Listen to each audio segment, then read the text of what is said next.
This presentation will plan the implementation of an electronic health record in an organization. The purpose of this project is to implement an electronic health record in a healthcare organization. By changing to electronic health records, hospitals hope they will help increase quality of care, increase efficiency, reduce costs, and reduce medical errors. The project was completed using the computer project management software Merlin. I was given an outline of major tasks and corresponding subtasks the organization needed to accomplish for specific departments throughout the hospital. I had to look at predecessors to determine the correct order of events, and I had to determine the length of time needed for each event.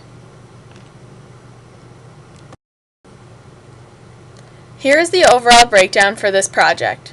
Each blue box signifies a hospital department that will require implementation of an electronic health record. The departments are stated at the top of each box and also represent the high-level tasks of the project. Each box also shows the amount of time needed for successful implementation, and this contributes to the overall length of the project. As I mentioned in the last slide, each blue box shows a start and end time for the respective high-level task. This chart of high-level task clearly shows the start and end dates of the project. The first task will begin implementation on February 27, 2009, and the last task will be completed on February 2, 2010.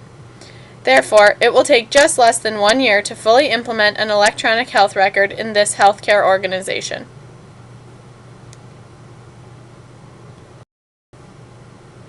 Now I will break down each individual high-level task to show the start and end dates as well as the number of weeks or months. The first high-level task to be completed is patient information management. After patient information management is completed, implementation moves to the laboratory, radiology, and nutrition and food service departments. Implementation continues on to the pharmacy and imaging departments, and finally finishes with the clinical information system.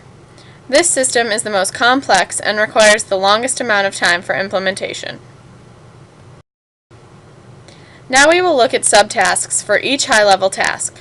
For patient information management, the subtasks are admission, discharge, and transfer, patient registration, enterprise master patient index, and patient scheduling. Under each subtask, the chart shows the number of days of training or configuration needed for implementation. The subtasks for implementation in the clinical information system are clinical arts and reminders, clinical rules engine, consults tracking, order management, results reporting, clinical documentation, computerized provider order entry, intake and output, patient education, and vitals and measurements.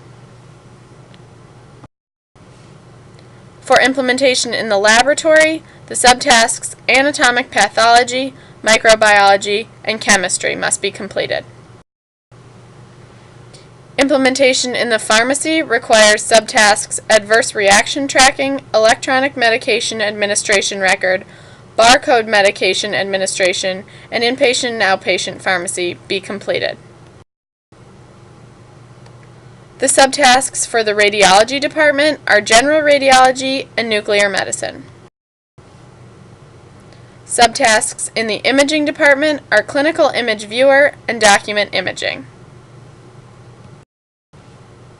Lastly, the subtasks for the nutrition and food service department are clinical nutrition and food service management. By completing this project, I learned that implementation is a highly complex and structured process. It requires lots of research, planning, and organizing to successfully schedule, plan, and execute implementation. The outline of the project had many factors that contributed to implementation in the healthcare organization. I was given multiple high-level tasks and subtasks, each with specific lengths of time.